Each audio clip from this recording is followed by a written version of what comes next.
Hello, Garland Nixon here, and I'm standing in for Jimmy Dore, who, as you have figured out by now, is on vacation, and he will be back soon. In case you haven't heard of Garland Nixon, I'm a YouTuber. I'm also a terrestrial radio talk show host and retired law enforcement. Since I left law enforcement, I've been an advocate specifically for the first 10 amendments of the Constitution, which is also known as the Bill of Rights, and in particularly focusing on government overreach. So we got a great show today. We got Stu Peters, we've got Kit Cabela, we got Nick Cruz coming in. We got a lot of great articles we're going to talk about. Some of them will freak you out a little bit, but you know, you need to be freaked out at a time like this. So let's start with Stu Peters. Stu is a media personality. He's a host of the Stu Peters Show. He launched his podcast in 2020, which focuses on skepticism towards government institutions, public health policies, and global events. Stu Peters, welcome to the Jimmy Dore Show. Do you think that's an anomaly these days, that people are a little bit skeptical of government institutions at this point, or do you think this is becoming more of a widespread trend at this point? Yeah, I think we're getting a lot of company. You know, the funny thing was there were so many people who, particularly, I hate to admit this, I kind of ran amongst the liberal class, right? And I was with the ACLU, worked for the ACLU, on the board of the ACLU back when they pissed everybody off, when they just we represented people that everybody hated, and it was great. We were the outsiders, and then along comes COVID and all that stuff went downhill. And oddly enough, Stu, when I refused to get vaccinated, that's when I found out I was a white supremacist. I literally got called a white supremacist online because I refused to get vaccinated. So yeah, it's amazing the way that they weaponize the vernacular against you. It was when I sat down with survivors of the USS Liberty, Phil Turney, that I learned that I was an anti-Semite. Yeah, so, you know, it's just you do not point that out that these people were attacked and that they've never had their day in court.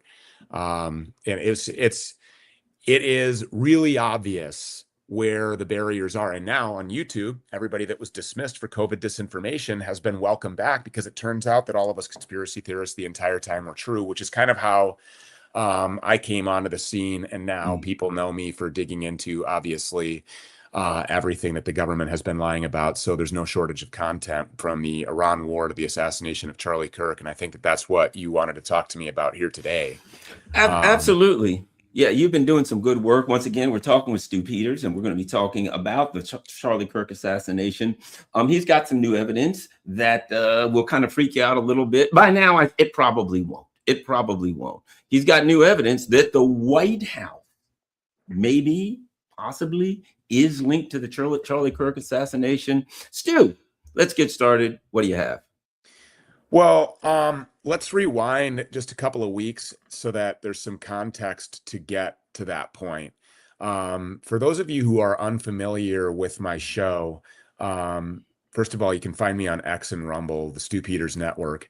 But we've been going over what is kind of, it's irrefutable data, okay? And these are Google Trends searches that originated from Sierra Vista, Arizona. And Sierra Vista is where Fort Huachuca is located. Obviously, everybody here is familiar with Fort Huachuca. That's where Mitch Snow says that he saw Erica Kirk in the lobby of the Canna Wooden and Suites on the 8th of September, saw Brian Harpole on the 9th. He reported seeing high-ranking government officials and military brass. He was actually detained by Blake Neff's relative, Captain Neff. We now know that Andrew Colbert has two relatives that work on Fort Huachuca, which makes it more interesting that Andrew Colbert was like, some fort in Tucson. I have no idea what Fort Huachuca is all about. Andrew Colbert worked with Erica Kirk to concoct or cook up a fake alibi with somebody else's kids for the wrong date. And then conspired with Gary Melton, this like low-level, never before heard of YouTuber, to like push out these alibis and try to distract away from Fort Huachuca. So while everybody was like, you know, really viscerally reacting to this Fort Huachuca stuff, I thought that obviously was something that we should be looking into more of. And the more that we learn about Fort Huachuca, the more vindicated Mitch Snow becomes. So there is a woman called Ana Escobar, who has a smaller YouTube channel, who's been looking at Google Trends data that originates from Sierra Vista. So to set this up, Sierra Vista is a town. Fort Huachuca is inside Sierra Vista. However, about 80 to 85% of the population in Sierra Vista serves Fort Huachuca in one way or another. In other words, it's a military town. Yep. If you're there, you either like are a family member, you serve the base in some way. So in the months and the weeks and the days leading up to September 10th, there were some really interesting Google image searches being performed from Fort Huachuca. And they were for people like Andrew Colbert in his role at Kairos, where he worked for Johnny Moore, who worked at Kairos. Johnny Moore was also Google image searched from Fort Huachuca. There were military personnel from Crane, which is a base in this country that specializes in microelectronics and drone swarms, that were being Google image searched from there. Up to and including the driver of the SUV that took Charlie's body to Timpanogos Regional Hospital on September 10th. This person was being Google image searched the day before on the 9th. Brian Harpole was being Google image searched. So everybody who would be involved in the perfect procurement pipeline for, let's just say, a weaponized lavalier microphone. So the people at the DoD who issue the contracts, $440,000 to Accurate Energetic Systems, which later, as we all know, blew up in Eastern Tennessee, that order went to Crane. Crane specializing in microelectronics. Those people from Crane were being Google image searched along the way leading up to September 10th. So everybody who would be involved, if they were going to use a exploding mic or a weaponized mic, I like to say, if they were going to use a weaponized mic with a shape charge to kill Charlie Kirk, if that's what the plan was, and they were going to make that plan on Fort Huachuca, which is an intel base, all of the people that you would imagine would be necessary to be involved with that process, they were all being Google image searched from Fort Huachuca, matching the flights that were coming in and out of Fort Huachuca. So, for example, we know that Bradley Hansel was on board that RCH 702 flight that came into Huachuca, and that's admitted by our own government. And Candace Owens reported that she has confirmed that.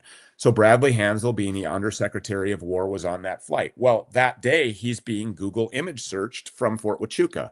And the reason why they do this is because lower level enlisted personnel need to know who it is that they're escorting on the base so that they can identify them when they come on base. Sometimes they even misspell these people's names.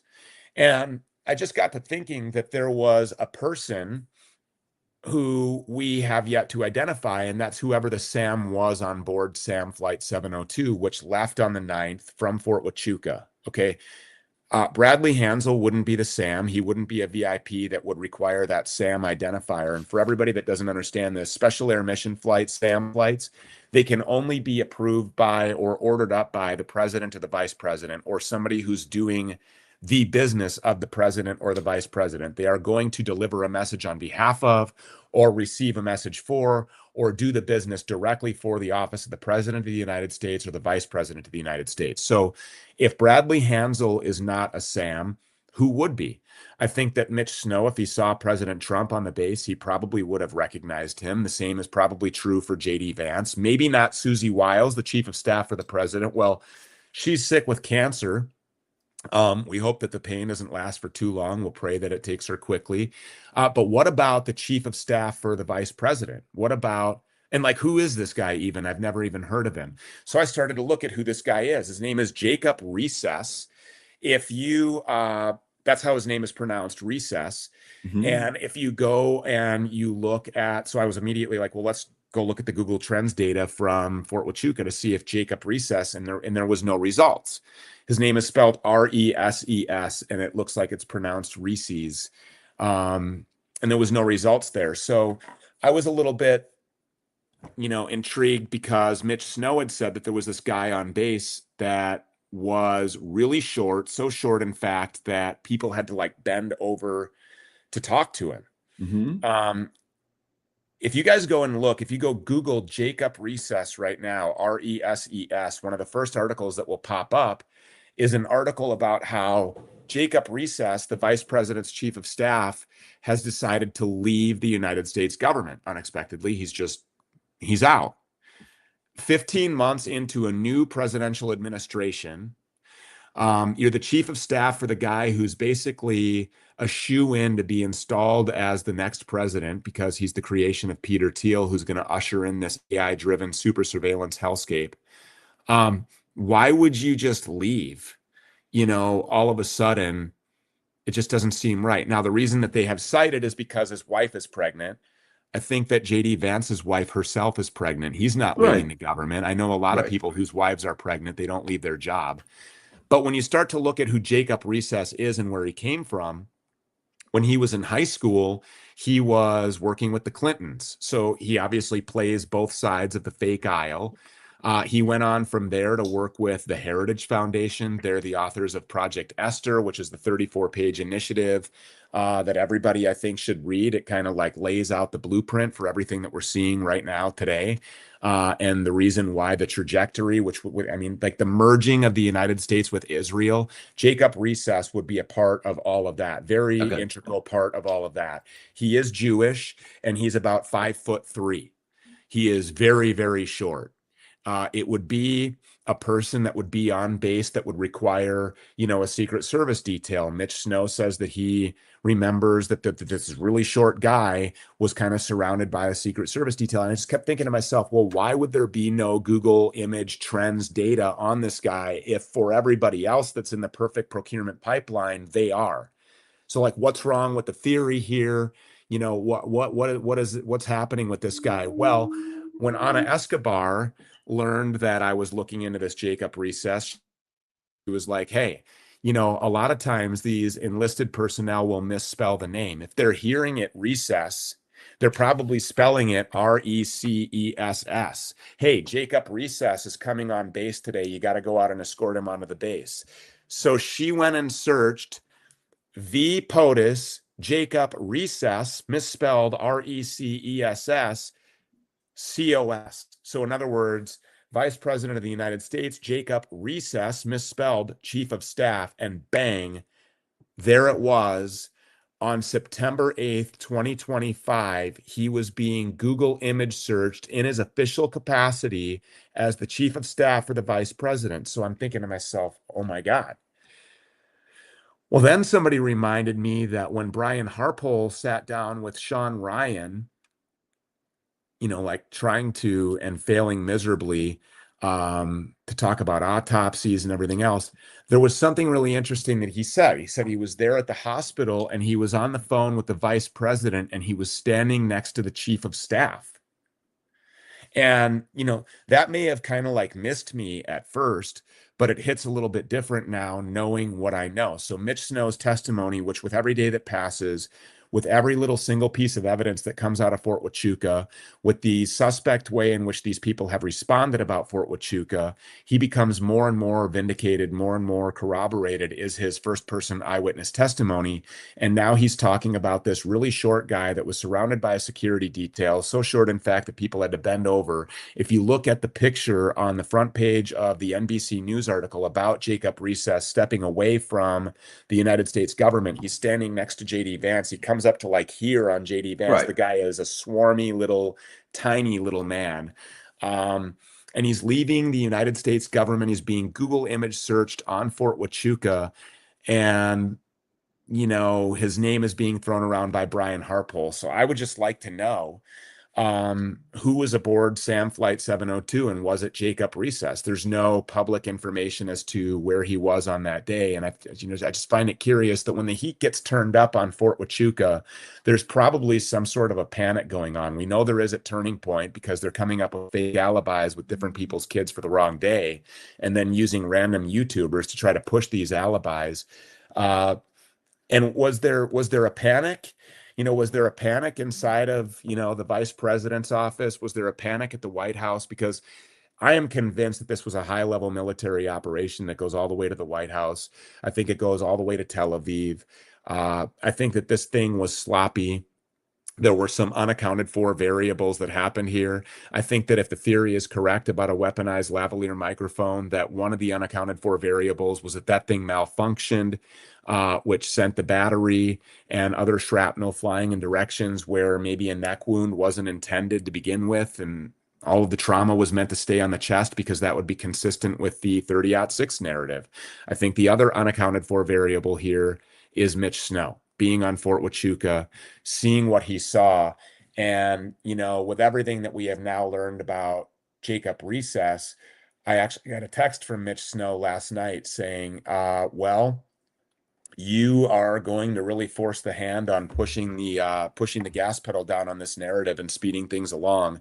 And it looks like I have some diving to do, because he said, for everybody who doesn't understand that reference, that he has put all of the data that all of the pictures, all of the videos that he has are at the bottom of a river underneath a rock, and where nobody else knows. So he says he's going to have to do some diving and go back and look, because it just kind of hit him that in his time at the Candlewood Inn and Suites, this place was probably full of everyone that would have been meeting to go through final demonstrations if in fact there was a plot being cooked up to kill Charlie Kirk on Fort Huachuca in the days, weeks, and months leading up to his death. If in fact that is exactly what happened, then Mitch Snow would have video and photographs of all of these people. So things are really heating up. In addition to that, we have found this week Ana Escobar again. She's a like kind of a flight tracking enthusiast, and she has found that Turning Point USA aircraft, the ones that Charlie Kirk was flying around on, the one that Andrew Colvett was flying around on, Blake Neff was flying around on, these aircraft have been, over the last year and a half, going to airfields where there's no air traffic control towers and where there's no 24-hour security, where there's like really nobody. And at 1 or 2 o'clock in the morning, they're landing at these airfields.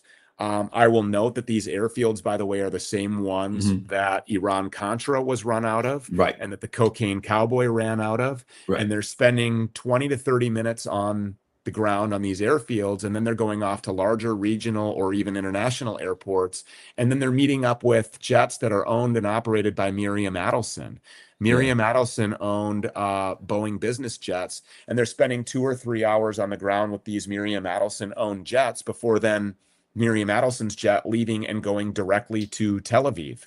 Well, you know, before we dive too deep into that, I do have a couple of things I want to talk about. The first, I want to get, you know, some thoughts on that first, that I want to throw at you on that first segment. Sure. And so when someone says, okay, question, why would you have to do all of these image search for all of these people? My first thought is one of two reasons. Number one, if you're feeding data, if you want cameras and AI to be able to see who's where, you feed all of the pictures into an AI program and say, look for these people, or whatever the case may be. That's number one, to feed them into an AI database, everybody that's involved with this particular operation, et cetera.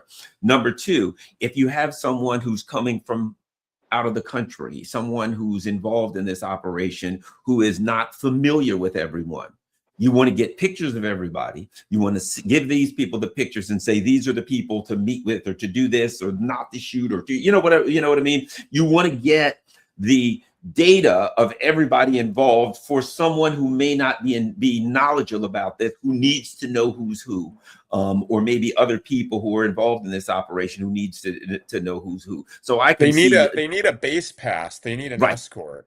Right. And on Fort Huachuca, they have yes.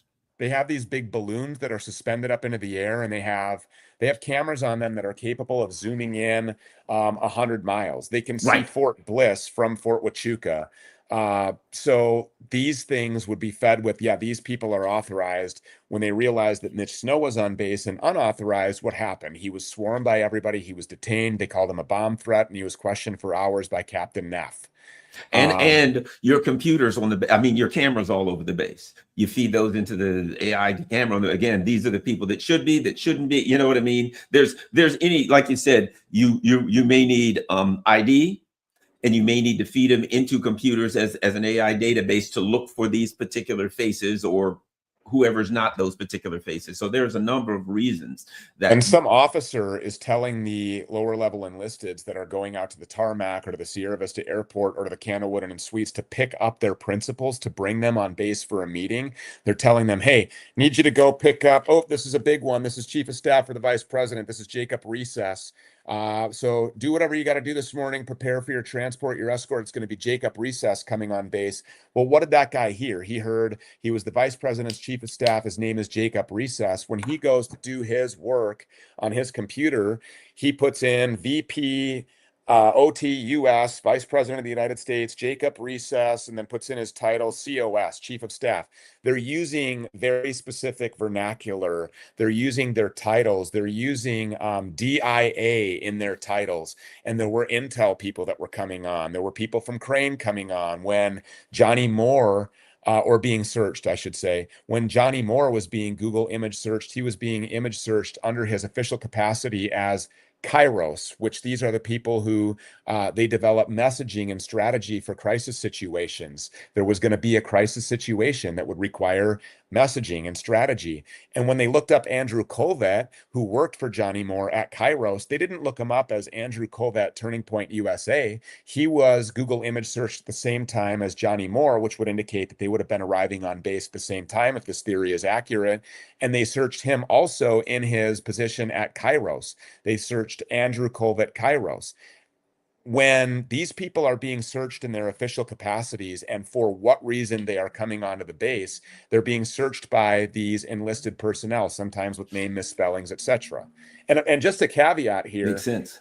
When we went public with this, we started talking about this. Within 24 hours, every single one of these Google image search data requests from Google Trends was deleted. They were completely wiped. Let me tell you, I'm familiar with that on a smaller basis.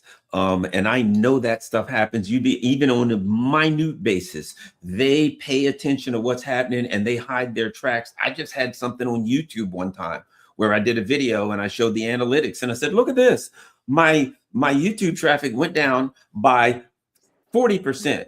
And look at the analytics. And it said like traffic from YouTube searches down 38%, traffic from YouTube referrals down. And I'm like, they cut everything down 40%. The next day, the analytics had changed. So my point being, I know that YouTube and Google and all of the Googles, they pay attention to what's going on and they always go in and clean their tracks. So well, for and if people, this was, you know, what we thought it was, if this was a high-level military operation involving the people that I suspect that it involved, having the general public be aware of all of the people, the roll call, the actual like list. You can put names now with this operation. You can put their positions, you know, with this operation. You know exactly who they are. That is, I mean, that's the Rolodex. It's the who's who of what happened on September 10th. That's got to go. So when they deleted it, in order to prove that it was an intentional attempt to deceive and, you know, at deception to cover tracks, well, we went back in. So Johnny Moore Kairos had been wiped. It had been deleted. Andrew Kovic Kairos had been wiped and deleted. As per, I could go down the list, all of them. But when we went back in and reversed it, when we put Kairos Johnny Moore, guess what? There it was. It showed up again. The same thing is happening with the Jacob Recess stuff. The same thing happened with Andrew Kovic and all of the others that were Google image searched on Fort Huachuca. When you change some words around just a little bit, the data pops up because it leaves that cookie trail behind, where it's just forever. These fragmented pieces of information are forever on the internet. And again, here's what that shows. How high level this is for this reason. We, as you know, I'm sure I've covered this myself. I've seen Jimmy cover it, that Google has hired a lot of people from, you know, like Unit 8200. They've hired a bunch of people from Israeli intelligence and from CIA, et cetera. So it's riddled with intelligence people. And so ultimately, I would imagine that their job there, you know, is not to make sure that the bathrooms are cleaned in the Google building. You know, they're there to clean things up, but it isn't the furniture. So it seems to me that it only makes sense that when these massive investigations start, which millions of people are out here looking into it, their job is to go in there and clean it up. But there are too many people looking at this from too many angles. So they can't figure out everything. If someone somewhere is going to say, what about this? Why don't I do it backwards? Why don't I check this name? And as you said, there's going to be cookies. There's going to be a trail of breadcrumbs somewhere that makes it extremely difficult for them to track everything. But you're doing great work. And I really appreciate what you're doing. But let's move on to the next segment. Once again, we are talking with Stu Peters. You can find him online at the Stu Peters Show. I understand, to get back to this very important subject. Just to correct you, hold on a second. Okay, I'm not online at the Stu Peters Show. If you want to find me on X, I'm at Real Stu Peters. Okay. And if you want to find me on Rumble, just search the Stu Peters Network. Network. I'm small potatoes here. We're talking about the Stu Peters Network. Good. Great. All right. So this next segment, and I think is important and makes sense in the context of everything you've been saying, particularly high level White House and people who have very significant connections to the White House. And that is that TP-USA planes were meeting with Miriam Adelson own jets, whether she was on them or not, we don't know, for what we could call midnight meetups, but they certainly seem clandestine. And as you know, it was nothing unusual, or has been nothing unusual in Black operations, for various people to meet just in a small airfield out in the middle of nowhere very briefly and leave. So if we could make sure, I think this will be a little different segment. People need to hear this clean. If you could start over with that, exactly, you know, what we need to know. So planes that were donated to and or always frequently used by Turning Point USA that may belong to another flight group, the hours may have been donated, but these are the aircraft with the specific tail numbers that Charlie Kirk was traveling on, that since he passed away, since he was murdered, that Erica Kirk has been traveling a lot on. Andrew Colvett, Blake Neff. These are Turning Point aircraft, and these tail numbers are associated with Turning Point USA. And these planes were at 1 or 2 o'clock in the morning landing at these smaller airfields. And again, these airfields are the airfields that are known because they were the Cocaine Cowboys base of operations. They were the base of operations for Iran-Contra #1. We may be looking at #2 now, I don't know. But those jets would land by themselves 1 or 2 o'clock in the morning at these airfields that don't have air traffic control towers. They don't have, you know, like a hustle and bustle at 1 or 2 o'clock in the morning. There's not 24-hour security. When you look at the aerial view of these, which I showed on the show, and you can find them on Rumble, you can see that these are just rows of what look like storage lockers, and they're storage lockers for aircraft. They are warehouses for other things. They're hangars, and there's just like a fence. You have a gate code, you come on in, and that's that. Who knows what's stored in any of these things? I guess I don't. And the plane lands, and it spends 35, 45 minutes to an hour at 1 or 2 o'clock in the morning at these little remote, desolate locations in Arkansas and in the panhandle of Florida, kind of on the Bama border. And then from there, they go to a larger regional or even international airport. Well, when they are at these larger regional or international airports, they are met by aircraft that are owned and operated by Miriam Adelson. And these aircraft, these Boeing business jets, 737 specifically, are massive. They spend anywhere between 2 to 4 hours on the tarmac right next to these planes that are owned by Turning Point USA. Over at a hangar, you know, Sands Air, which is in Las Vegas, that's where Miriam Adelson keeps her fleet of aircraft, which includes 747s, all kinds of business jets. But anyway, they spend 2 to 4 hours on the tarmac together. And then immediately Miriam Adelson's Boeing business jet leaves and goes straight to Tel Aviv. And then it comes back to the United States the next day. This happens 27 times. I mean, this isn't like a one-off, and you know, I'm going, whoa, what's going on here, and being hyperbolic and blowing something up into, you know, I'm not making a mountain out of a molehill here. This happens 27 times. And people are like, oh, well, here goes Stu down the Candace Owens Egyptian planes rabbit hole, which, by the way, the Egyptian planes are very real. You can't deny the flight data. They are where she says they were when they were there. You can see this. So for people to be like, oh, conspiracy theory, this happens 27 times. Why is Turning Point USA's aircraft meeting with Miriam Adelson 27 times before Miriam Adelson's aircrafts go directly to Israel? When I say meeting with Miriam Adelson, I'm representing her planes. I'm not saying that Miriam Adelson herself is on the planes.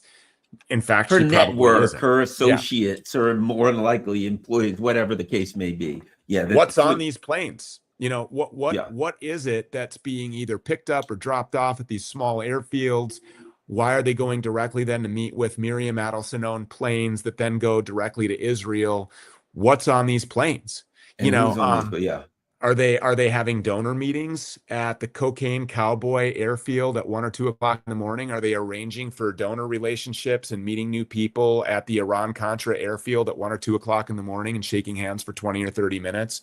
You know, are they requesting Miriam Adelson be present for all of these meetings, and they're spending 2 or 3 hours? Like, are they picking up their people? Like, come on. There's something obviously to this. I've been, you know, I've been gaslit enough. I'm not going to be gaslit into believing that any of this is normal or not sus. I'll put it like this. When you bringing up the Cocaine Cowboys, which I might add is a great, you know, I don't know if the History Channel or whatever, they did Cocaine Cowboys, the whole show, but it was good. But you bringing that up, basically, if you think about it, these were the routine actions of intelligence operatives. These were intelligence operations. You know, when you look at these, the way they're doing things, meeting out in the middle of nowhere at an airport, you know, meeting up, getting out, leaving, and you go here, then somebody goes to Israel. That doesn't sound like somebody's doing a business meeting, you know, to sell widgets. That sounds like intelligence operations. That's the way intelligence operations happen, to ensure that nobody's around. They're not going to meet in a hotel. It could be bugged. They're not going to get in a car. All of these things could be bugged. They have their planes. They meet in their planes, which have been swept for everything. So it actually makes you feel as though that these types of operations are, rather than business or even political per se, strictly political, that this is intelligence, maybe Mossad, CIA, whatever the case may be. That's what it sounds like to me. It sounds to me like arms trafficking. Yeah. Which of course the CIA would be involved with, because no arms are getting trafficked without the blessing of the CIA. They're the ones that are doing all of that. You know, and that it kind of bridges along with the 50,000-fold ARs conversation, how 50,000-fold ARs needed to get into the West Bank, you know, to finish the annexation of that region in order to prepare the land for, you know, Trump Gaza, to water the grounds of the soil of the future Greater Israel project, which isn't a conspiracy theory either, because they wear the arm patch, the map of Greater Israel, on the sleeves of their military uniforms. These are people who are unwilling to leave their homelands that their people have inhabited for thousands of years. And despite I mean, and I'm not going to say all of the words here because I understand the platform and respect where we are broadcasting here, but these people have been terrorized for a very, very long time, and yet they have refused to leave. So there's something that you have to do there. You have to do something. And 50,000-fold ARs was in the conversation. Yeah, what's happening here? You have to get the arms to the settlers somehow. And now obviously with Section 219 of the National Defense Authorization Act, nobody's going to have to be sneaky about it anymore, because we're just merging our militaries, and all of our weapons are their weapons, and all of our service members are their service members, and all of our intel is their intel. It was already virtually impossible to draw a line of distinction between the United States government and Israel. Now there literally won't be, because overtly we just are one. Nobody voted for this, by the way.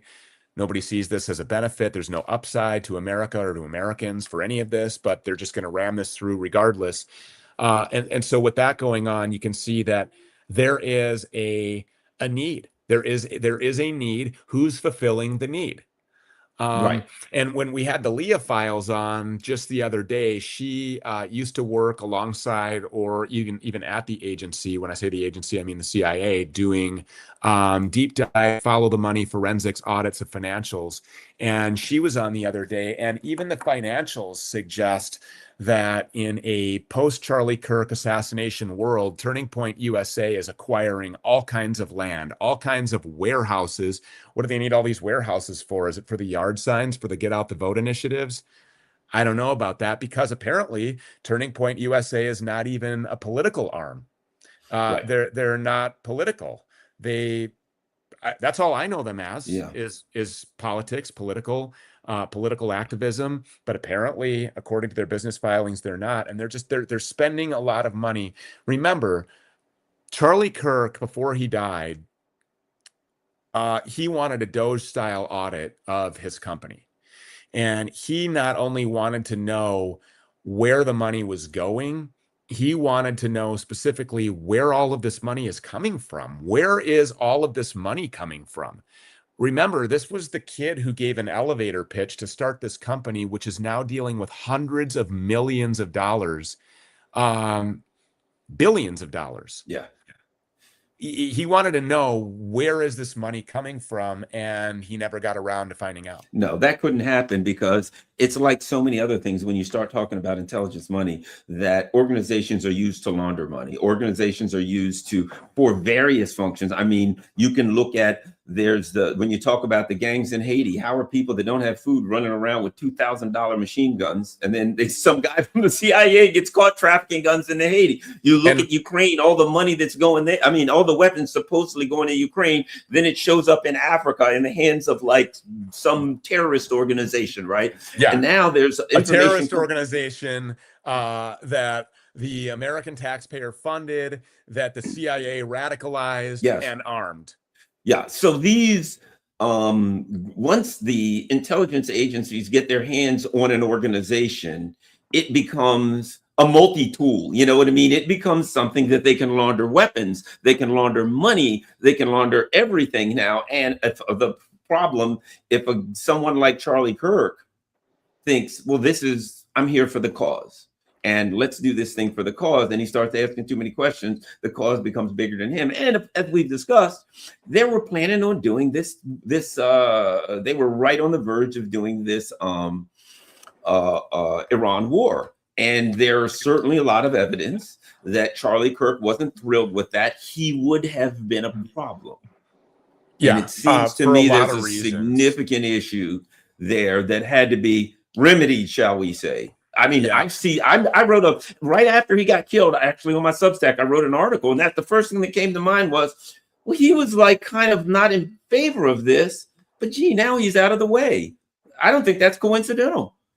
I'm glad that you brought that up. And I also want to go back and touch on something that you were talking about in Ukraine. It's this same agency that was responsible for using other private partners to the American government to traffic weapons into Ukraine in order to effect a violent coup in 2014 to overthrow what they considered to be a fair, democratically elected administration who was rumored to have been adopting more pro-Russia policies, meaning pushing back on the centralized system of Rothschild banking control, basically. They didn't want anything to do with that. And so our media, and when I say our media, I mean the media that's funded by BlackRock and Vanguard and State Street and private equity oligarchs that are housed on, that are headquartered on Rothschild Boulevard in Tel Aviv. Our media, they positioned all of that as like a populist style, BLM style uprising. It wasn't. It was a violent coup. And then they installed Volodymyr Zelensky. And what have we had since? Mass graves in the Donbass, brothers wars that seem to be never ending. These people are just, they're killing each other to clear the way. This is New Khazaria. And that land is included on the map of Greater Israel that they wear on their arm patch and that Benjamin Netanyahu brings and presents at his meetings in the White House. They did the same thing there as they're doing in the Middle East. This is the Greater Israel Project. They have to have the weapons. Yes, and powerful Zionists are all over it. Who funded the Azov Battalion? Kolomoisky. The guy is a Jew. By the way, he has an Israeli citizenship, and he's the guy that funded the Azov Battalion. And supposedly he owned Burisma, or he was the chief of where Hunter Biden worked. Right. Wait a minute. Because Hunter Biden had all of the experience necessary to run that energy company. Yes. And how about the other guy, Mindich, who was the assistant? I think he was the first assistant for Zelensky, who got caught stealing like hundreds of millions of dollars. Where did he flee to? Israel. He was a Zionist. They all flee to Israel. Yeah. They all do. Tom Alexandrovich was here working on behalf of the Israeli Cybersecurity Directorate and wanted to, violate a mentally handicapped young American child. And when he got caught in Las Vegas for doing that, the Trump administration had to intervene to fly him back to Israel. Well, you got to ask yourself. Jonathan Pollard. Don't miss that one. This is a spy who's working on behalf of Israel to the detriment of America. And he was flown on Miriam Adelson's Boeing business jet to Israel, where he was received on the tarmac like a hero in the arms of Benjamin Netanyahu. I mean, every single time, over and over, what you're pointing out here just continues to happen. Well, you've got to ask yourself, you look at Ukraine. Okay, we see a bunch of guys goose stepping all over the place with Hitler tattoos. But who supported them? Zionists, Kolomoisky. Who's in charge? Zelensky. Who was under him? Mindich. Who was the other guy? Schmiegel. How in the world did it make sense of this? We're a bunch of people running all over the place, goose stepping all over the stuff with the iconography of the Third Reich. But the people who are in charge all over are Zionists. It kind of looks like an operation at some point. I wanted to talk more about what you said about Charlie Kirk, and I don't know how much time I have We with got a you. couple more minutes. Sure, go right ahead. But for you to say that he was, he was becoming a problem, I have myself gone through a real life, documented, on video awakening or realization or mind shift relating to Israel. Because Israel, when I was a fugitive hunter, when I was a bounty hunter, Israel didn't matter to me. And that was for 15 years of my adult life. It wasn't on my radar. I didn't care. My parents were divorced when I was 2. I spent half of my time with my mom, and I spent half of my time with my dad. My dad went to a Lutheran church. My mom went to a Methodist church. If the minister or the pastor were hitting me over the head with Zionist propaganda, it missed me. I didn't pay attention to it. Israel didn't matter to me at all. It was never on my radar until there was a reaction to the USS Liberty videos that I released after sitting down with the survivors. I was attacked by the New York Times, by the Rolling Stone, by everybody. And that was kind of what pushed me into looking more into this. And despite the fact that I was being threatened with the loss of millions of dollars being funneled into my, I didn't care. I came to a T in the road. I had sponsors that were like, we're going to leave. We're going to pull $3.6 million from you. Okay, fine, leave, take it. I don't care. And I think that, looking at what Charlie, who I was not a fan of when he was alive, he was a Zionist shill. He was a part of this MAGA world, this Trump orbit, the Israel-loving, pro-war neocon right. And I wanted nothing to do with that faction. And I knew that I could count on what it was that he was going to say every time he opened his mouth about the Judeo-Christian relationship and the Judeo-Christian values and all this other stuff. And so the day that he was killed, I was actually in the studio getting ready to sit down and film with a new sponsor that was coming on. And my sister, who's the COO at my company, came running in, and they were all in from out of town. Various different people that work for me. And they all came running in. They were like, oh my God, Charlie Kirk has been shot. And I thought, who would want to shoot Charlie Kirk? Like, what? So every monitor, as you can imagine, in the studio was on. I went live, and I'm just going to all these different live feeds and listening to what people are saying on the ground. And the first thing that I said to the people who work with me, I said, hey, go get me video. Go find out what was this guy saying in the weeks and months leading to this. What was he saying that would have made somebody want to do this?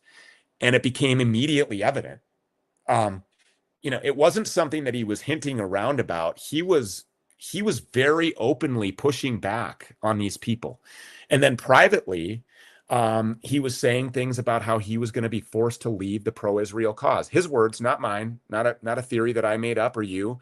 Those were his words. And then Candace Owens just this week released text messages where he said, quote, I'm telling all of these Jews to go to hell. That's what Charlie Kirk was saying to who I think could quite possibly be his only real friend, who's been holding on to these text messages while they've been trying to rewrite who Charlie Kirk was as he was coming home on Friday nights. And it was, daddy's home, throw down the phone, Shabbat Shalom. Yeah. They go. We now know what he was really saying. Yeah. And he was pushing back on Donald Trump. He got shouted down by Donald Trump over his opposition to kinetic confrontation with the Iranians. He was opposed to interdiction in Venezuela, which was done on behalf of Paul Singer, who acquired the American arm of the Venezuelan oil industry at the end of a gun barrel in a Delaware court presided over by an AIPAC judge as a vulture capitalist.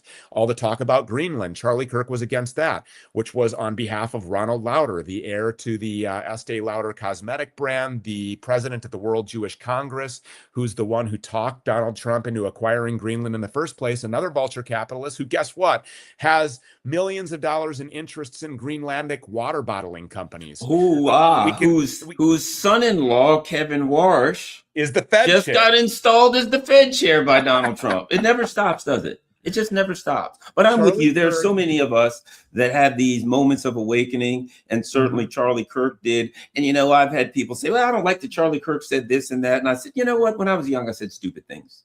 And I had to learn about things. For God's sake, I used to be a Democrat. Which I don't even believe in, to be honest. Exactly. With you. Now I'm like, I hate parties and all that kind of stuff. So the bottom line is, it seems to me that he was probably, if he was saying the things that he was saying public, you can only imagine publicly what he was saying privately. And I'm just saying, there are those of us who think a decision might have been made. I'm just saying. Well, here's the thing. Charlie Kirk was doing something that nobody else was doing. He was captivating the attention of millions of college age, fighting age, military aged Zoomers in this country who represent the military future, the spiritual future, the political future, the physical future of our country.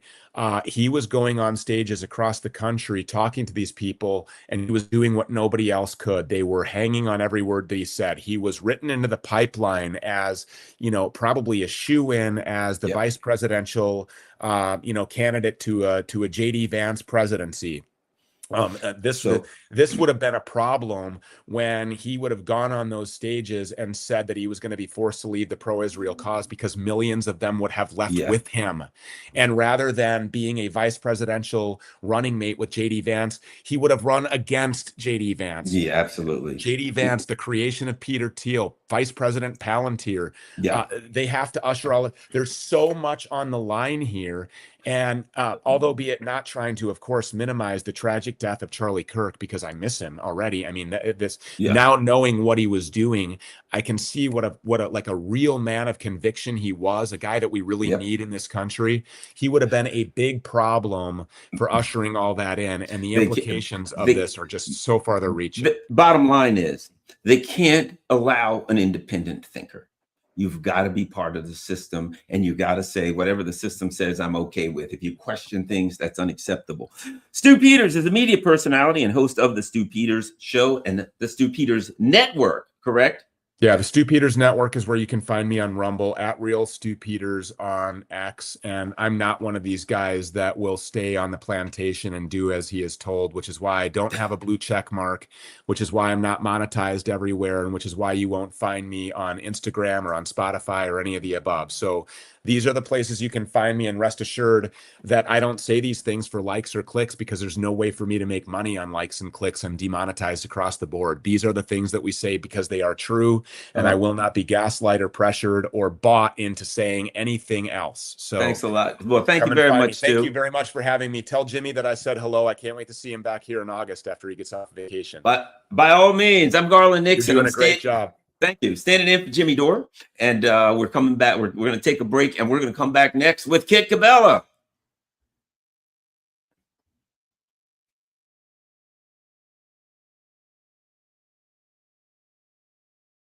Angelo, nice to meet you, Angelo. And how did you know not to get the vaccine?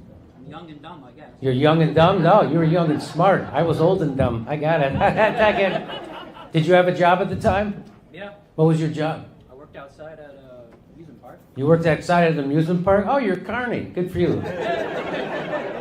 Your teeth look good. I would have never known. Good for you.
Hello, Garland Nixon, and I'm back. I'm standing in for the one and only Jimmy Dore here on the Jimmy Dore Show. As you probably know, you can find me. I'm a YouTuber. I do a terrestrial radio show in Washington, D.C., retired law enforcement, and I'm an activist focusing on the Bill of Rights, which, of course, as you probably know, is the first 10 amendments of the Constitution. Kit Cabela, a man you know well. He's the co-founder of communications director and host of Hard Lens Media. Wow. He's a native resident of Chicago. Kit served 2 tours in Iraq during Operation Iraqi Freedom in the United States Marine Corps. Kit Cabela, welcome back to the Jimmy Dore Show. It's always great to be back here. Shout out to Jimmy. Hope he's doing well. And thank you to his entire team for reaching out to me. And I'm glad to be your tag team partner and co-host, at least for this short hour, because then I have to head on the Fury Road. So the people are here to see us talk about content. I was on earlier this morning. My show goes live at 9 a.m. Monday, Wednesday, Friday, 10 a.m. on Sunday, Central Time, the correct time. And Chicago-style pizza is the best style pizza there is. No debate about it. There we go. Well, I'm not going to debate you because I do love Chicago-style pizza. All right, let's get going. Mushroom. I'm a mushroom pizza. That's what I want. Just mushrooms on my pizza. Really? I don't need anything else. I'm a carnivore, man. All the meat. All the meat. All right. Well, let's get rolling. Got a couple of things we want to hit. Number one, and that is, with everything that's going on with the whole Charlie Kirk thing, with the whole Tyler Robinson, that weird thing, Candace Owens. Candace Owens says, probably a good time to remind everyone that Tyler Robinson isn't suicidal, nor am I, by the way. And let's I didn't want to leave you guys on a crazy weekend cliffhanger. I needed to get that information out as soon as possible. Obviously, you can probably see that I received some information, a communication, which answered a lot of questions that the public has had about the story, or rather the non-story that we are getting from the feds. The push that Tyler Robinson is this lone shooter, which they're trying to establish as a fact. Some of the burning questions that we had, okay, well, if he turned himself in, how did he also not confess? I now have the answers to that. The main point, the reason why this information came to me, is because there's a narrative being spun right now by the media that Tyler Robinson is or was suicidal. That is not true. And that's a very scary thing when suddenly they're saying he's suicidal and, he's in solitary, and he's not suicidal. So that was the reason why this information urgently came to me. Obviously, I know a lot more, and I'm going to share it with you guys on Monday. I just wanted to vet some of the things that I heard, ask some more questions from people that would know, and just to make sure everything I say is above board. And obviously this lead led to more leads, and I want to give people a chance to respond. This is crazy. Nothing more that I can say. This is very serious. I don't know what's going on, but I do know that what we are being told has gone on is just not so. And this is really kind of going to begin, I think, to answer a lot of questions and many more questions that need to be asked. So I just wanted to let you know that what they're telling us about him being suicidal is not true.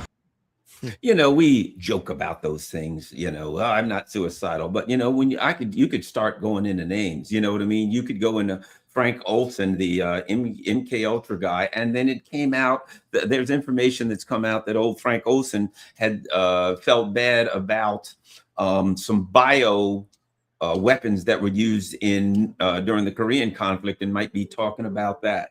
How about we go to the infamous anthrax attack, where we found out that the anthrax came out of Fort Detrick, and they told us Dr. somebody or other was the guy who did all of this, and he was some kind of subversive lunatic, and just in time he commits suicide before anybody knows. How about the guy with the weapons of mass destruction in England? His last name was Kelly, who was talking a little too much about weapons of mass destruction. And in what is a strange freak of nature, he cut his wrist and bled out and died, but there was actually no blood on the scene where he cut. I guess he bled out somewhere else and then walked to the scene and dropped dead once he was completely out of blood. None of that makes any sense. My point being, There's a have bit one of a more. history of this stuff. Okay, go ahead. I have one more, and I'm sorry to interrupt, but let's also not forget somebody else who suspiciously self-deleted, because you got to be careful. The YouTube guidelines. No, I have the jackboot on my neck. What about that Boeing whistleblower, John Barnett? Wasn't there two of them? Yeah, actually, yeah, there was. Yeah, there was two of them. Yeah, and the thing is, like, you know, they wanted to speak out, and then something out of the blue happened to them, and now they can't speak, which I find very suspicious indeed. But perhaps we'll solve that mystery another day. But now this, again, the assassin, at least is what the courts and documentation saying for Charlie Kirk. Now he's not. Don't worry, he's not self-deletion, or he's put on watch now, which the last guy was put on watch was a guy named Jeffrey Epstein. You never heard of him. Nobody important, because the story's dying on the vine anyways. But yeah, that's where we're at now. And I find it very suspicious now they're saying, oh yeah, we're keeping an eye on him. Who is keeping an eye on him? Or are they going to be found sleeping and the power off, like that BS story they gave us in 2019 about good old Jeffrey? Well, when you look at it, as the case becomes absurd, you know, a lot of people, such as me, but not just me, I'm one of millions, are saying, how can they possibly go forward with that case? There is a disaster approaching, and the disaster is this, that they go forward with that case. And they go forward with that case. Now, what happens if they go forward with the case? Imagine this, and it actually goes to a jury, and the jury says, this don't make a lot of sense here. He's taking guns apart, he's putting guns back together, and there's a video of a guy, and he ain't putting guns together, taking them apart. Wait a minute, he's limping with the right leg. He's limping with the left. What is he doing? Tap dancing or something here? What is this guy? Some kind of a dance show. He's limping with opposite legs. When you look at it, there are so many things in this case that can cause, and this is all you need for an acquittal, reasonable doubt. That you're like, I don't see how they can go forward with the case. But how can they not go forward with the case? Oh, I know what would cause this case not to go forward. Perhaps if Tyler Robinson just couldn't take it anymore and decided, I'm going to kill myself. But wait a minute. Why would he be on suicide watch when he's pleading innocent? I can see if he did it and he's like, they're going to give me the chair because I did it. If you're pleading innocent, it's because you don't want to go to jail and or get the death penalty. So then you're going to kill yourself to stop from getting the death penalty? I think I see a contradiction here. There's a lot of factors put in here, because I want everyone to understand. And boy, I hate being an expert into it in my own way. But the legal system, and I know I hate it. I really do. The legal system is not as cut and dry as you see on TV shows and in movies. All right. You just can't rush into discovery and then the next day depositions. That's not how it works. Things move horrifically slow in a way in which you just want to bang your head against a brick wall. And it does take a toll on somebody psychologically, physically, all the things above. Now, again, whatever the defendant is going through, innocent till proven guilty in a court of law. If it's just starting to become too much, or either that something was leaked out to which, and then they would try and put him in under watch. I mean, that's a serious thing that his attorneys need to know about, and who is watching him and providing him food, health, and everything else, because anything can or will happen, just like when the power mysteriously went out in 2019 for good old Jeffrey. Same thing applies also to Luigi when there were reports. Why am I bringing up Luigi Mangione? Because there were reports of his conversations with his attorneys being recorded, which is a huge red flag of no, that's attorney-client privilege. So what we're seeing happening here, especially with this case for Charlie Kirk, is that there could be some very big significant evidence indicating that the story we have isn't fully complete. And remember, it's not the first time. And again, we got to factor in all evidence. The first time where somebody says, yeah, I did it. And it turns out they didn't do it because of pressure. Remember, a lot of people, especially when you're being interrogated, it does something to your brain up here. It really makes you go twists and turns to where you are now putting in a very compromising situation. So this report right now, where we're hearing Candace Owens, it is a red flag, because I want him to speak. I want him to be taken care of. And no, I don't want any harm to happen to him. Okay. Again, he is still innocent until proven guilty, and you need the burden of evidence, and the evidence in regards to the firearms, because you served in you're law enforcement. I served in the Marine Corps, and when it comes down to weaponry and taking things apart, ranges and everything else, I just got to say something doesn't add up. And as somebody who did site security during my first tour in the Green Zone, why was nobody on the roofs? Where was the security on the roof? I mean, that is something you have to do. You should do. Same thing like what happened with Trump and the first incident shooting in Pennsylvania. Who's keeping an eye on the high ground? Nothing is adding up. And Candace Owens bringing this information now should be bookmarked and protected, because if we don't get the full story, the American people, once again, were blindsided, and especially with the loss of Charlie Kirk. And I listen, as somebody who is on the left, I might have my disagreements with Charlie Kirk, but it was him getting shot. And I was doing a live stream when this happened. I had one of my viewers, Dr. Nick, tell me about this while I was live. First, I thought it was a prank. First thing that went in my head is, oh my God, please let him stay alive, because I saw more censorship coming down the road for us. Absolutely. Saw more and I'm like, please stay alive, Charlie, because I really hate this narrative that people on the left are cheering. I was like, no, you need to stay alive. Doctors, do your magic. Come on, let's get some Chicago Hope ER going on here.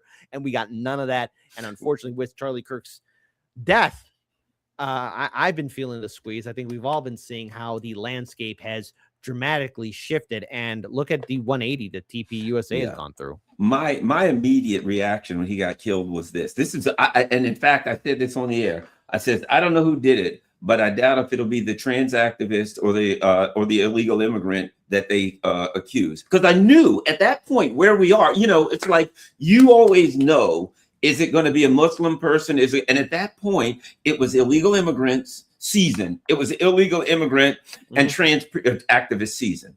Yeah. So at that point, I knew, well, they only got one or two options, a trans activist or an illegal immigrant. So which one is it going to be? I don't know. But I knew that it would be implied that it was one of them. But personally, not saying that I know anything for sure, I knew I wasn't going to buy into the latest at that, because you know how like there'll be a period of months and all the shooters are in this category. And at that time, the category was trans activists, illegal immigrants. That's all they had to choose from. And they went with illegal immigrant. And at that time, I said, maybe they'll go with an illegal immigrant who also happens to be a trans activist, and they'll just cover all of their bases. It's all an interesting projection that we're seeing for control. And with Candace Owens, who's been on this, and again, there's some things I agree with Candace Owens, other things I'm like, okay, wait, hold on. But it is imperative that the key witness, the key suspect, stay alive, and that no harm does come to him. Now, again, the legal system I hope none of you beautiful people ever have to go through it. May you never go through it. The legal system is something in which you feel trapped, helpless.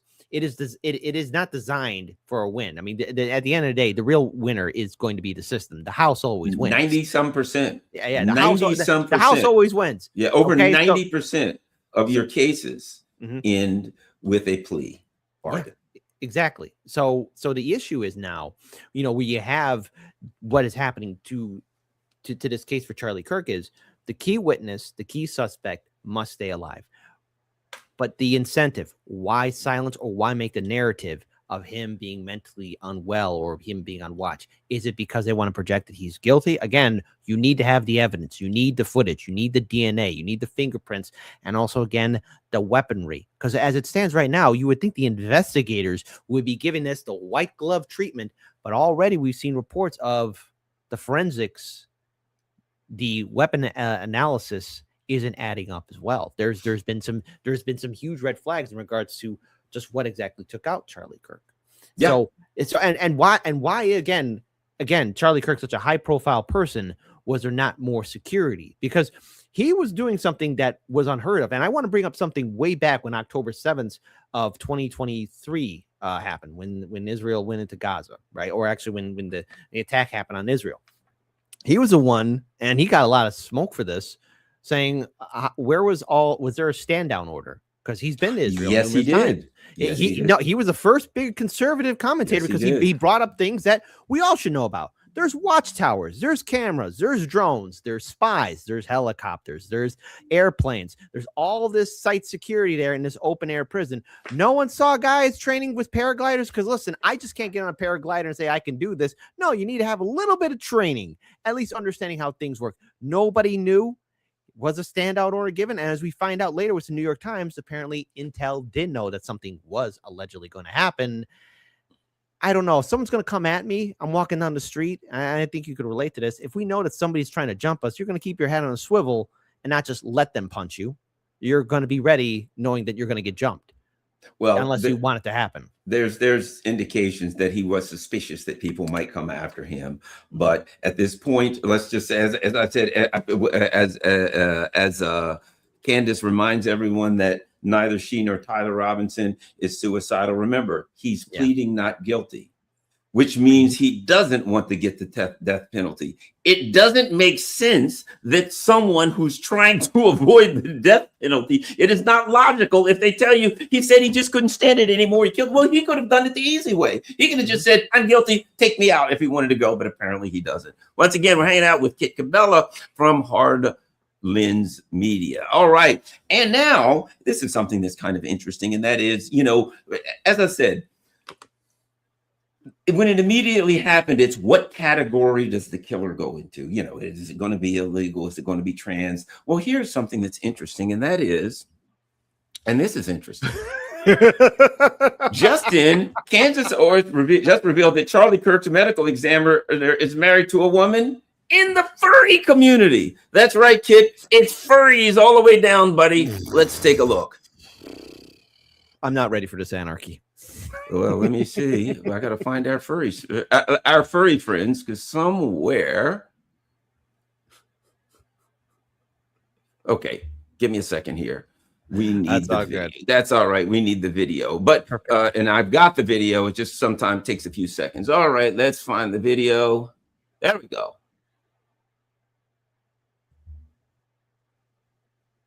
I do not see it yet, unfortunately. There we go. I don't know why the video is not playing. That's coming. It's not coming in as a video. Well, we will get this thing figured out. Who is this Dr. Andrew Okay, here we Guajardo? go. Right. Anything that might be of interest in his background? That was kind of how Ashley began. She was like, oh, I'm wondering about the medical examiner. I wonder who he is. I said, yeah, we should get to that. And it turns out there's something very interesting to know about him. And it's who he's married to. His wife is someone who might be of interest, who might be an expert in this category. Honestly, they might bring her in as an expert because Dr. Andrew Guajardo is married to a furry. I kid you not. Or at least, the very least we can assert is that he's married to someone who encourages, supports, works with, and propagates the culture of furries and occasionally dresses up as one herself. He's married to a woman named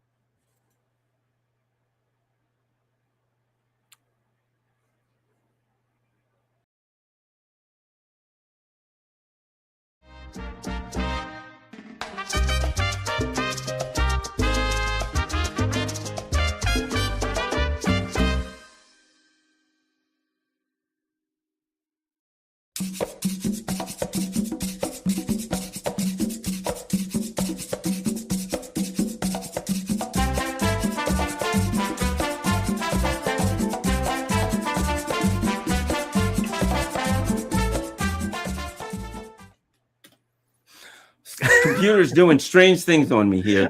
Nobody clipped that. Okay, I got my audience, my mad dog killers in there. Hey, Gators. I don't know what happened. I'm sitting there watching, and all of a sudden, everybody's gone. But the people over at Langley got to make a living too. You got to give them. Hey, shout out to my CIA handlers. Hey, Phil and Bob, say hello to your wives for me. They're watching, and everybody's gone. But we can get this. Who is this Dr. Andrew Guajardo? Right. Anything that might be of interest in his background? That was kind of how Ashley began. She was like, oh, I'm wondering about the medical examiner. I wonder who he is. I said, yeah, we should get to that. And it turns out there's something very interesting to know about him. And it's who he's married to. His wife is someone who might be of interest, who might be an expert in this category. Honestly, they might bring her in as an expert because Dr. Andrew Guajardo is married to a furry. I kid you not. Or at least, the very least we can assert is that he's married to someone who encourages, supports, works with, and propagates the culture of furries and occasionally dresses up as one herself. He's married to a woman named Dr. Ashley Brown Guajardo. And here she is. Meet Ashley. Oh, no. Okay. Oh boy. Now we obviously turned the sound off because there was music as she was dancing as a furry, and she was promoting her book, and she used the hashtag, furry. We're going to read what this book is about before I tell you more about her, because this is just so incredible. Let's pull this Penguin Random House book that she was promoting. She published this book, Play Like a Fangirl. Okay. And can you scroll down because it tells you us the description? I don't know if you can make that bigger. But my eyesight's always so bad during pregnancy. It says that the book description is about how women and queer gamers can express and elicit excitement, creativity, and desire in online gaming communities and beyond. How do cosplayers, modders, fan artists, fan fiction authors, and TikTok content creators build communities for marginalized and underserved fans of games? In Play Like a Fangirl, Christine and Ashley and Tanya, these are the authors, are going to look at the collective efforts of such fans to create meaningful and arousing connections to the video game worlds, to characters, and to one another. Using pleasure as a lens, they show how fans' playful practices both reflect current cultural values and shape how we relate to video games and ourselves. They develop the concept of what they call the fangirl gaze to show how communities of fangirls can be regarded as oppositional, subversive, and transformative in terms of societal expectations and gender, play, and sex. Okay, you get the idea. That's kind of weird. You think about this. What are the percentage of people in this country that are whatever a furry is, they're furries? Very, very low. And what are the odds that, like, the medical what are the odds that we would have this furry connection, shall we say, in the Charlie Kirk case investigation? I mean, I don't understand it. It's look, the death of Charlie Kirk, and I'm just going to say this again on the Jimmy Dore show, and I said this on my own show too, was horrific. Okay, I did not want it to happen, and because of the bigger picture, the bigger ramification for all of us in this media space, and that is the jackboot of censorship. And no matter what, since the beginning of this investigation, and all players involved in the great state of Utah, that's correct, right? Because it's in the Utah court this is happening in. It's nothing but been a disaster. And so when I look at this, the truth is stranger than fiction. I have to wonder, is anyone taking this seriously at all? Where we lose somebody, again, I probably would have a billion disagreements with Charlie. I probably, him and I would not get along. But that doesn't mean, his death should be accepted. Like, no, in fact, it made things progressively worse for this whole media space. I don't care if people were happy or not that he died. No, it was wrong and it was horrific. And the investigation has been a complete disaster. In fact, from the very beginning, as soon as he spoke, site security, failure, investigation in his demise, failure. The way this whole entire court proceeding has been going on has been a failure. You want to talk about coincidence? I'll one up you besides the furry connection, which, by the way, shout out to my Flash Gets people out there. The crusade still goes on. Black Templar are still going after the furries, okay? If the only initiated people will know what I'm referencing. But here, I will run up on this right here. I will run up on this right here. The same judge who was overseeing, Judge Tony Graff, he's still overseeing the Charlie Kirk case. This is the judge, is the same judge who at a time was also overseeing the Reckless Ben case of Bricks and Minifig. And now that case has been, I think, set to federal court trial. But that's the same judge who was overseeing that. And that's a whole other debacle altogether. What's going on in Utah and what's going on in regards towards the connection for Charlie Kirk? It just seems like it's getting stranger and stranger to where idiocracy is looking like Shakespeare. And in real life, we are the idiocracy. And yet you got people out there pretending that they're smart. See, at least the people in idiocracy knew they were stupid. They knew they were. At least they had the self-awareness to know they were dumb. We don't. Hey, look, I know some stupid things. Well, they give us the information and then they tell us they tell us what to think, and then they tell us that we're smart because we think what we're told to think. Isn't that great? Well, once again, we're talking with Kit Cabela. I'm sure you know him from Hard Lens Media. He's out there doing good work. And now, as you get more into war, as you get more into oppression, as the economy starts to deliberately be dismantled by the powers that be, what are you going to see? I'll tell you what you're going to see. You're going to see the next iteration of COINTELPRO, and that's our next segment. They're launching a new COINTELPRO for the 21st century, and this is Caitlin Johnstone. Let's take a look at this video. For far too long, however, our counterterrorism doctrine has had a blind spot when it comes to extremist violence from the political left. Last November, the State Department designated 4 violent far-left extremist groups as foreign terrorist organizations, and there will be more designations soon. This is what radical leftism is. It may wear various different slogans and ideologies across place and time.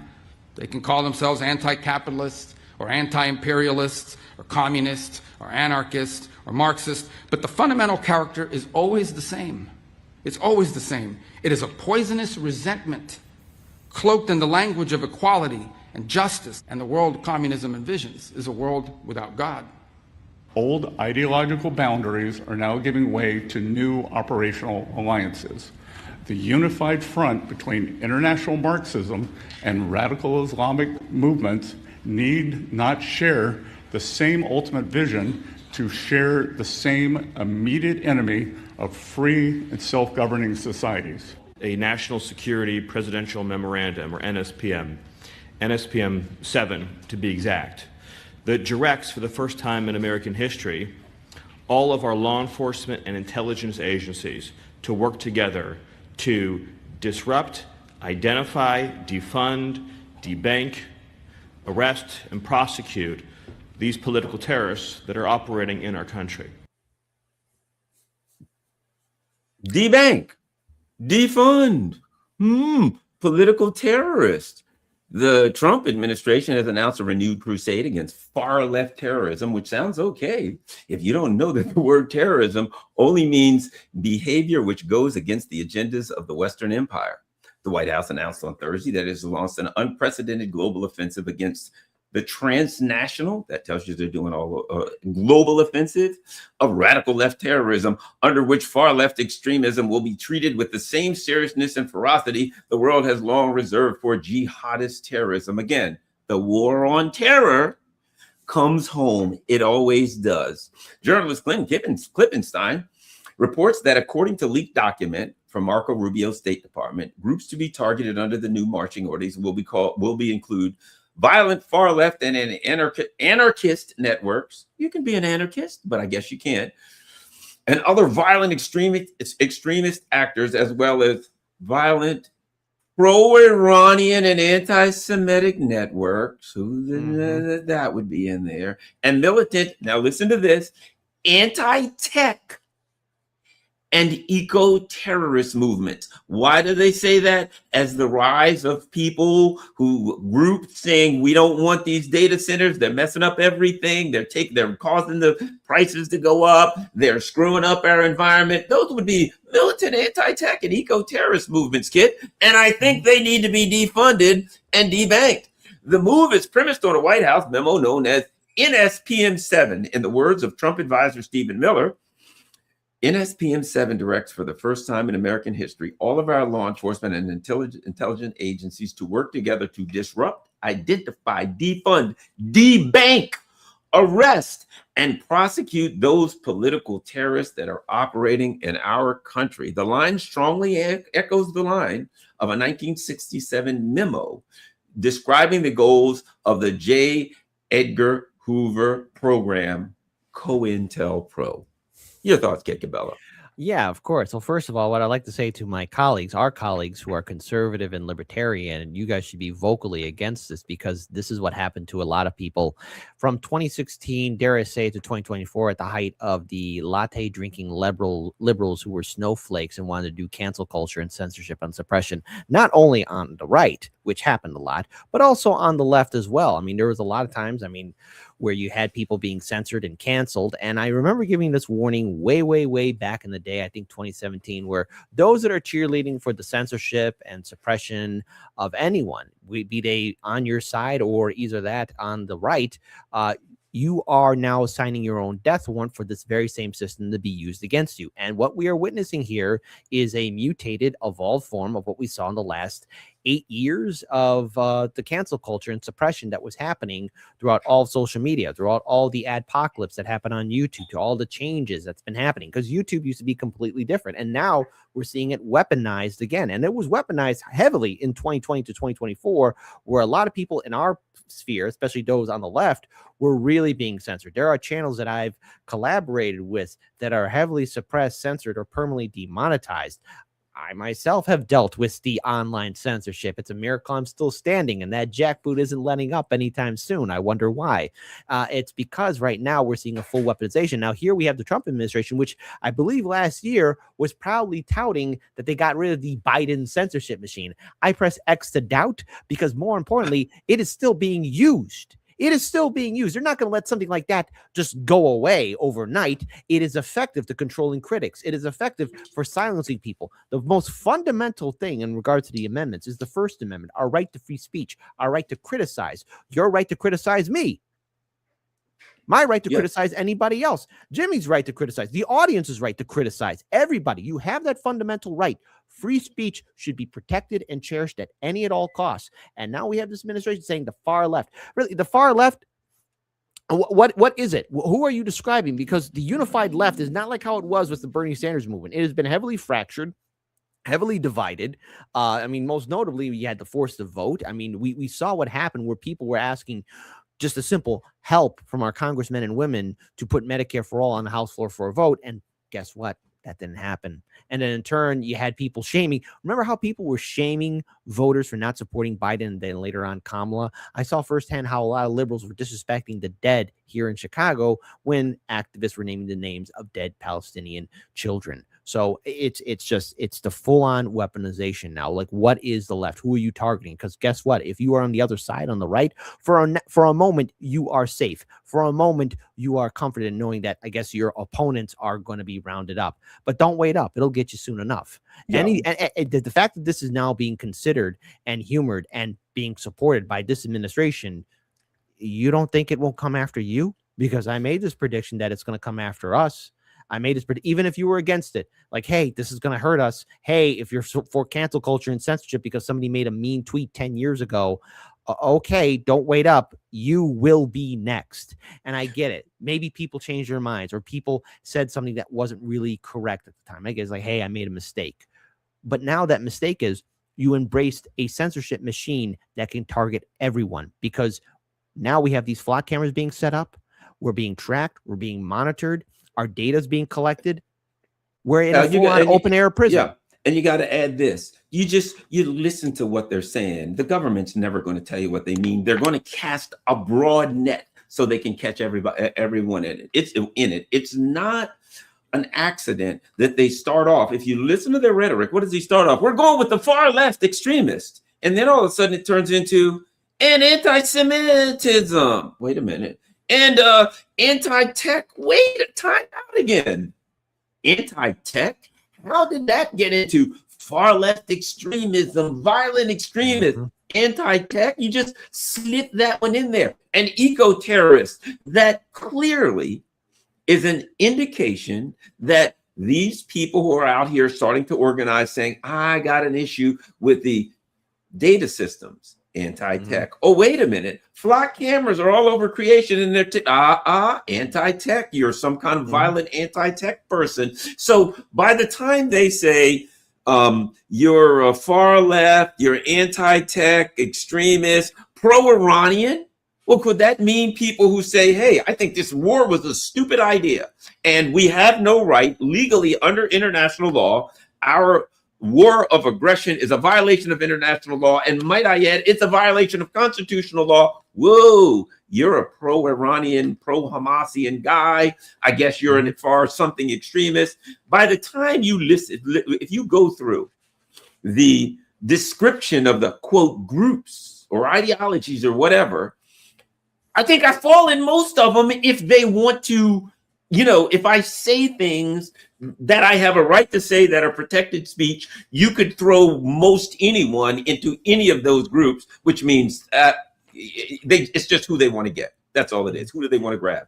And the thing is, for the very fact that you have this administration, I remember when Trump was running, at least the rhetoric I was hearing, the campaign, because politicians will lie. They'll say one thing and then take a dump in your hat the next day. And it's the truth of it. All politicians. That's why I wasn't excited for this midterm election cycle. I had people say, "Oh, you should interview these people who are running for it." Like, no, because I'm tired of being lied to. This is a huge if you are a free speech advocate on the right, if you're a free speech advocate and you're libertarian, if you're a free speech advocate and you're a Trump supporter, you should be screaming from the rooftop, like, wait, this could be used against us, because what's stopping a Democrat from getting into office? And just because a Democrat gets in office, what, things will be nice? No. Under Biden and Kamala, things got worse for the online community. Things got terrible for the online community, especially in the independent media sphere. And now you have the administration trying to line up everybody. If you fit the profile, if somebody wants to mess with you, they will do so. With the flock cameras, looking at that, you had cops stalking and going after people who weren't even criminals. Let's say you're a right-wing activist or libertarian, and maybe you just don't want to go along with the herd. Well, they could mess with you. You're anti-tech?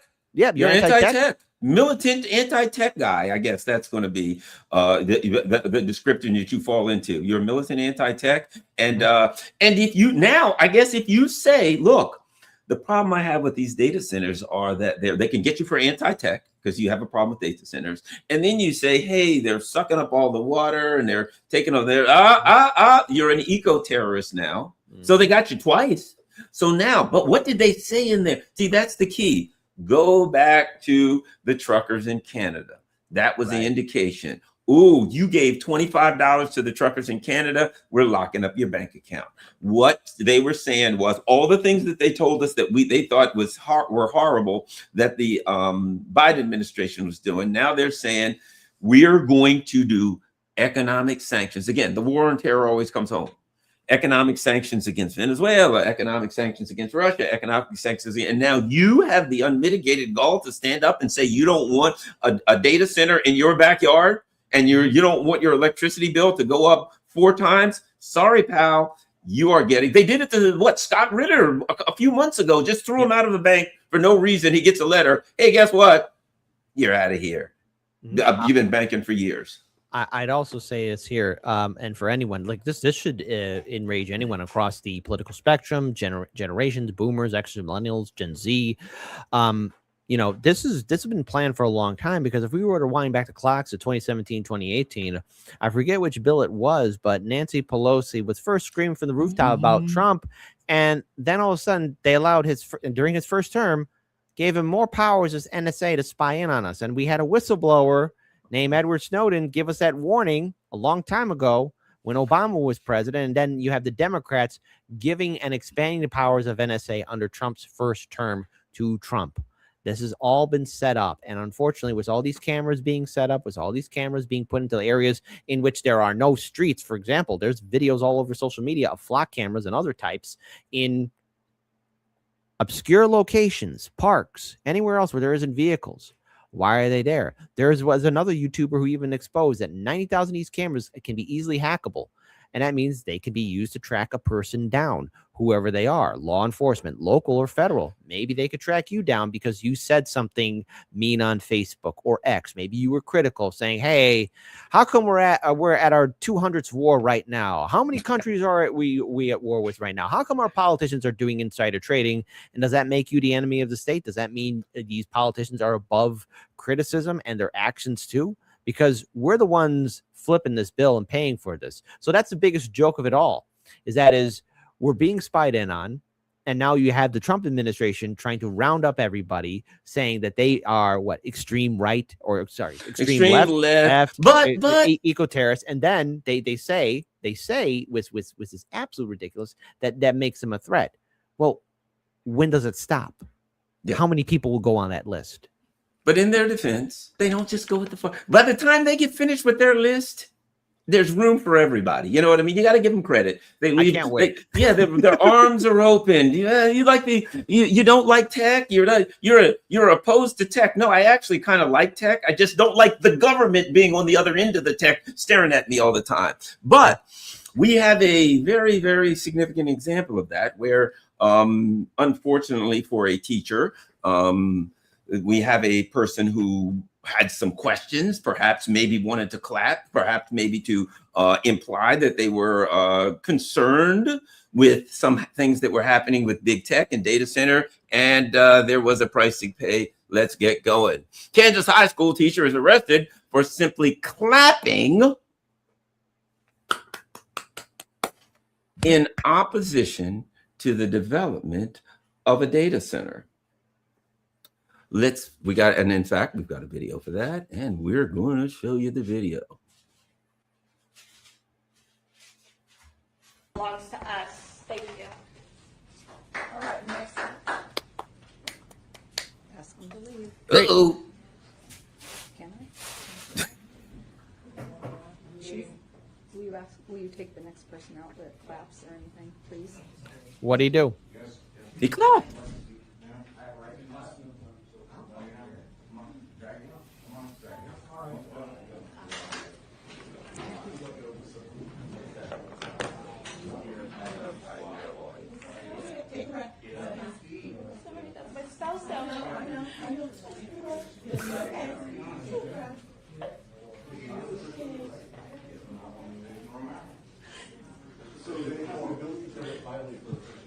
Please don't hurt somebody.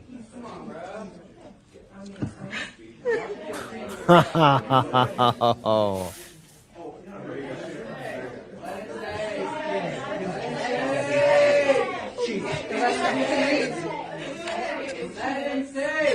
Are multi-billionaires from Silicon Valley.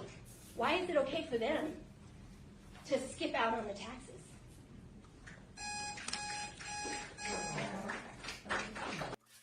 So there we have Wow. it. Isn't that unbelievable? Let us continue. Yeah.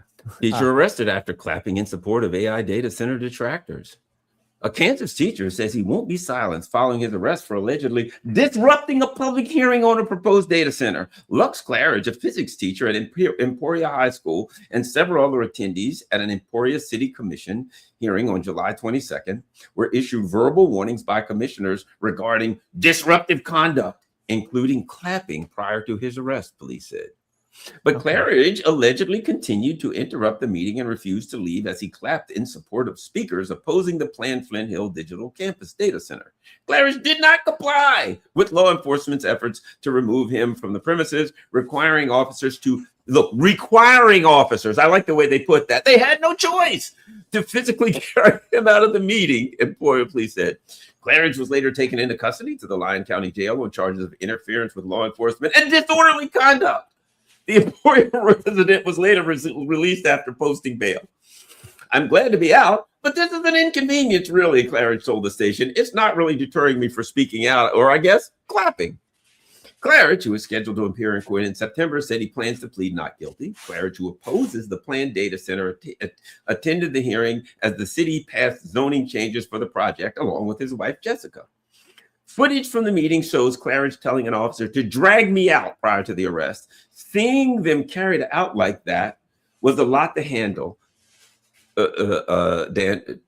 Danforth told the station. Claridge's arrest comes amid rapid expansion of data centers and AI facilities, which has prompted intense opposition in some circles that has occasionally turned violent, including an attack at the San Francisco home of OpenAI chief executive Sam Altman in April. Calls for data center moratoriums have also surged across the country as communities discern long-term impacts while labor unions embrace their rapid construction. So we see that exactly what the White House is talking about.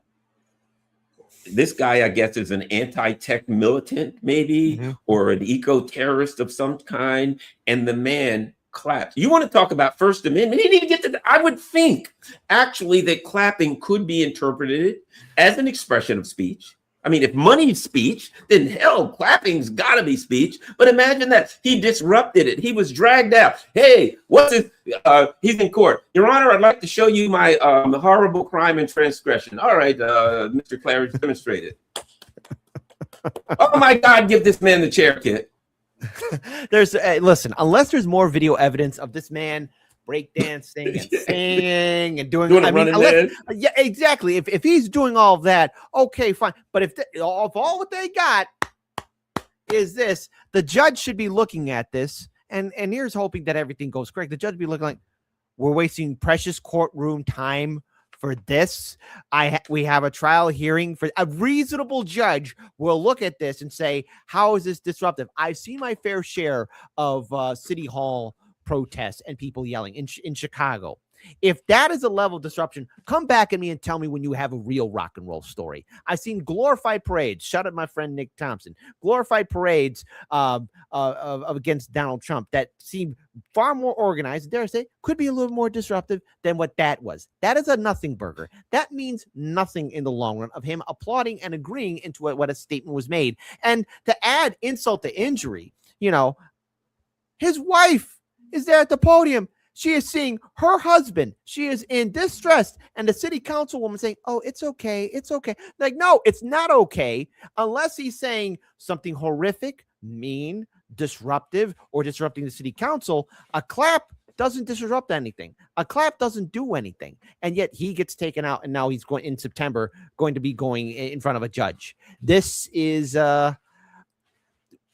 What are we leading down to? Third world dictatorship now? Is this the pathway? I mean, one of my viewers from Heartlands Media Mastermind said he was charged with wrongthink. And I know it's funny to say that, but what is that going to be a legit crime? Wrongthink, applauding at something you agree with, because these data centers are a real threat to communities in many ways, because people don't want the water to be sucked away. There's a lot of loud noises. These are big facilities with a lot of environmental issues around them. I think everyone that has a data center that's going to be put near have a right to speak out, but yet if you clap, the council chooses to remove you. I just want to remind elected officials at the local level, voters can still vote you out. What did he do that was so wrong? Did he say anything mean? Is there further video evidence of him doing this kind of stuff? Because if I was his defense attorney, I'd be like, show me the proof and evidence of this man constantly being and harassing. If this is his first time there's a lot of variables to put in here. He committed no crime, in my opinion, just clapping. And you ever notice they always got to throw in like disorderly conduct and resisting the police, and they throw in all of this stuff because basically the guy said, "There's nothing wrong. What are you going to do? You're going to have to take me out. I didn't violate the law." It kind of reminds me, there was a famous case in Ferguson where there was this black guy's riding down the road. They pull him over. They bring him into the station, right? And they said, "We've got a warrant for you." He had it was a different name in addition, different social security number. It wasn't even him. So of course, you know what they did? They beat him anyway. And then he bled on the officer's uniform, and they charged him with defacing the officer's uniform, with defacing county property, because when they beat him, he bled on the uniform. And that's the kind of thing, it just reminds me of that, where you take a guy who's sitting there clapping because he's in favor of what a speaker is saying, and you take him out and you charge him with not just a crime, disorderly conduct, resisting arrest. You throw in all of these other things that are absurd. Look, our First Amendment right is constantly being infringed upon. We saw this with the Biden-Harris administration. Now, we saw this even going on further on, but it is becoming abundantly clear now that the actions of clapping and applauding for something that you agree with is now a crime. And I would say anyone across the political spectrum, this should worry you. And while it might seem nothing, an applause does not warrant an arrest unless there's a full-on general order of saying we want silence and everything else, but it doesn't warrant the police to drag somebody out. A simple, hey, can we refrain from clapping? That's all you got to do. A rational adult person would say, please refrain from clapping. Let us move on. Please Guess let us what? refrain from clapping. As a person who spent a lot of time in a courtroom, I've seen disorderly courtrooms where the judge is like, hey, everybody, calm down a little bit. Where the judge, he could find people in contempt. He could have you arrested. So if you're in a courtroom, okay, fine. They can tell you to stop clapping, and you have to stop clapping. You're disrupting the process. Fair enough. This isn't a court. What happens? They literally have announcements to say, anyone who opposes this, oftentimes what most likely happens here is you have these local ordinances that says if something's going to be built, then everybody has an opportunity in the community to come in and voice their opposition or support, right? You come in there. They tell you, come in and voice your opposition or support. The guy comes in, he didn't even voice it. He didn't voice it. Somebody says, hey, data centers are bad. Whoa, oh no, buddy. You can't even, it's overkill. It's as I had an old coach that used to say this, kill a gnat with a sledgehammer, right? It is killing a gnat with a sledgehammer. It is saying, we want to send the message that if you even think about opposing, you see that guy over there? You see what we did to him? If you even think about opposing it, we will squash you like a fly. That's why the overkill, it's not an accident. It looks preposterous and absurd, but it's intentional, kid. I think there should be definitely a huge follow-up on this, because I am curious to see what the judge's opinion on this would be. A rational judge would be like, what? I deal with people getting run over or getting shot at, or real-time heavy criminals. A man claps, and this is why you're here? I mean, if anything, I would look at the prosecution and be like, are you people being serious? I mean, if this is what the thought police are coming down to, if this is what it's led up to, I would say to anyone that was cheerleading for cancel culture and censorship, congratulations. Now it's evolved into something that we cannot control. And that means everyone and anything is now, if I snap my fingers, if I do a whistle, that means what? Jail time? Hey, why are you behind bars? What's your story, buddy? I whistled in a city hall council. CO, let me out. This man's a monster. It'll be like an auction. You know, if any move in an auction and they say, go on to the guy over there for 50,000, it'll be like an auction if you're like a hair moves in the wind. All right. Well, there are people fighting back. Let's take a look. Next, for the next segment, we have a person who found a way to fight back, and the system ain't happy about it. The government hopes to set a precedent. An interview with the man charged for allegedly wiping his Graphene OS phone. American citizen wiped his phone clean at the border when immigration tried to search it.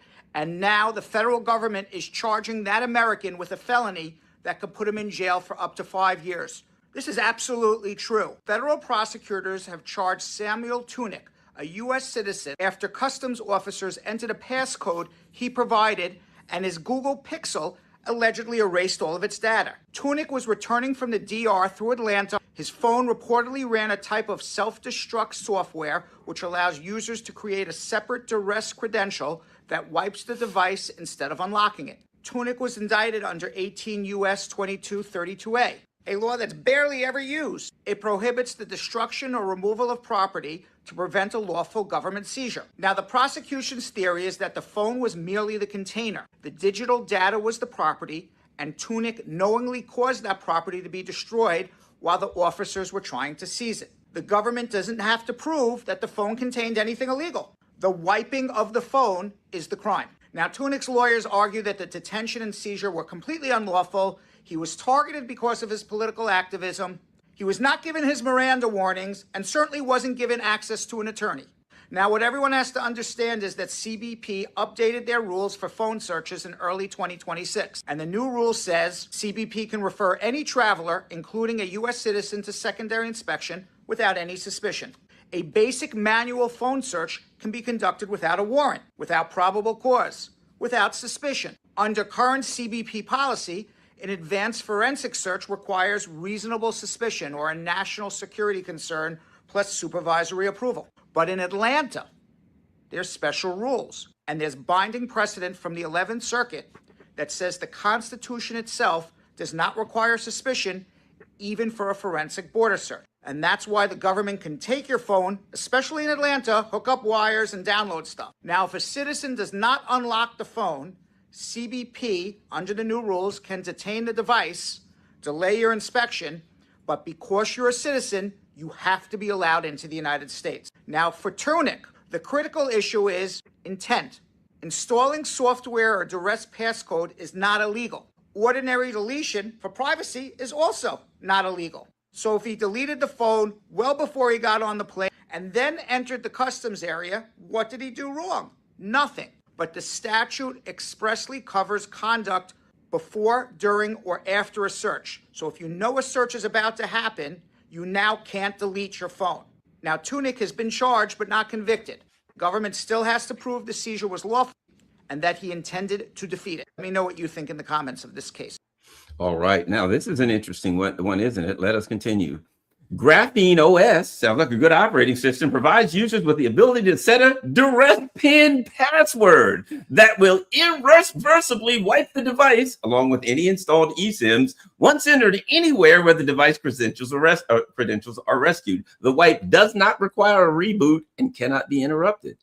The U.S. government charged him with allegedly typing in a passcode to wipe his phone. Now, we go on to everything else that happened that has been covered. The agent said they wanted to search his phone. He declined, asked for his lawyer multiple times. Finally, they asked for his phone and gave a pretense of searching for child abuse imagery, of course, with no probable cause for that. Tunick gave a code which the officer tapped into the device. Rather than unlocking the device, that was that. Anyway, let's get your thoughts. So what we have, and I love that, we got a dress code. Can I have the code there, Mr. Nixon? Yep, it's 1313. 1313. Uh-oh. I think that was the wrong code. That was the Addams Family. 1313 Mockingbird Lane. There we go. I love that. Exactly. But of course, as we see the same thing over and over again, don't we, Kit? Well, I would say, for the very fact that he was being searched and seized, I mean, you got to have probable cause. If there's no probable cause, why are you going after this person? No, they don't. Again, okay, go ahead. A customs border do not need to. Well, they don't need probable cause. This is a good question. They don't need probable cause normally, because if you're looking in, let's say, your suitcase, they can argue you could be bringing in an animal or a plant or something into the country that could bring in, some disease or illness. So normally they don't need probable cause for searching your physical stuff for those reasons. But you bring in a good question. There ain't no plants or animals or diseases inside of your phone now, are there? No, there isn't. And not to mention, what data are you trying to collect? Because if they're coming after you, I mean, again, a serious allegation then of, and I got to be careful of PDF material. I mean, that is a serious allegation. I mean, that was in the article, correct? That's why yes, yeah, they said that's what they were looking for. That is a very serious allegation. Unless there is overwhelming proof of him committing this crime or crimes in that nature, it needs to be shared immediately. You just can't say, well, we think. Well, I could think that somebody's in a suitcase, there's a bomb in it. Or I could think that there's illegal drugs in the other suitcase. Or I could think that there's firearms in another suitcase. You got to have the evidence and proof. You just can't say, well, we think it's on your phone. Hand over your phone, because then what's to say? Oh, your bank account information, your emails, your political opinions or posts, or what are you posting about? Who do you follow on social media? Because now everything's up for grabs. You got to be very careful out there with how you, with exactly how far the surveillance state can actually come after you. Because when you make an allegation, and again, you got to have the proof. Why are you indicating that he has committed this crime? Again, that is a serious accusation. Calling somebody a PDF, you got to have the proof and trail of evidence. Otherwise, they could be facing a lawsuit because of that accusation alone. All right. Yeah, they don't even have. Unless there's something more to the story to lead to further development of any kind of accusation, you got to back that up with proof. Otherwise, this guy's got a lawsuit on his hands against the customs border. Yeah, they could. Again, they have a lot of leeway in what they can do at the customs along borders because of things going in and out. I guess they're going to argue terrorism or something like that. But the fact of the matter is, they would have probably been better off legally if they hadn't accused them of anything. If they'd have just said, we want to insert, they could have said terrorism, anything, something that their jurisdiction, but just out of the blue, let me see, what do you think? I don't know. Let's go with PDF stuff. Sounds good to me. PDF stuff. That's the way it seems like they didn't have anything else. They didn't expect him to ask them.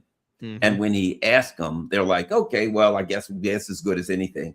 And ultimately we end up with another person on the business end of a criminal legal system. Well, Kit, I know that you're a busy man. You got a lot of important things going on, and hanging out here with us has been great. But a man of your tremendous stature, we know you've got to go out there and save the world. And the world won't be saved unless you're able to do it. So Kit Cabell is the co-founder, communications director, and host of Hard Lens Media, a native resident of Chicago. Kit served 2 tours in Iraq during Operation Iraqi Freedom in the United States Marine Corps. And most likely, Kit, you fall into one of those groups that they've named. So shortly somebody will be beating down your door to drag you away for clapping over a data center. Now, of course, there's going to be the Hardlands Media knows these two. My own characters I created, Commissar Fritz and Deputy, Commissar Hans and Deputy Fritz of the Political Police. We're live. Hardlands Media is live Monday, Wednesday, Friday, 9 a.m. Central, Sunday brunch, 10 a.m. Central. Huge shout to everyone. Please support Hardlands Media on Patreon. Follow Hardlands Media on all of our social medias. Listen, it was really great to be on the Jimmy Dore Show. Shout out to Jimmy and his team. I really like the opportunity to be on here and be a co-pilot. It's been great, and all the best to Jimmy, and shout out to Mishka as well. Everybody here, shout out to the audience. Have a great show, because you guys are going to Rumble. I got nothing but love for you guys. So peace and take good care of yourselves. All right. Garland Nixon with Kit Cabela standing in for Jimmy Dore while he's on vacation. He'll be back soon enough. But meanwhile, we've got people trying to hold up the fort for Jimmy. Be right back with Nick Cruz and some really interesting segments. Thank you, Garland. Thank you, Kit. Kit knows we are heading to Rumble, everybody. So we'll meet you over there. I left the link in the YouTube chat. We'll see you there. I'll read some more chats when we're there.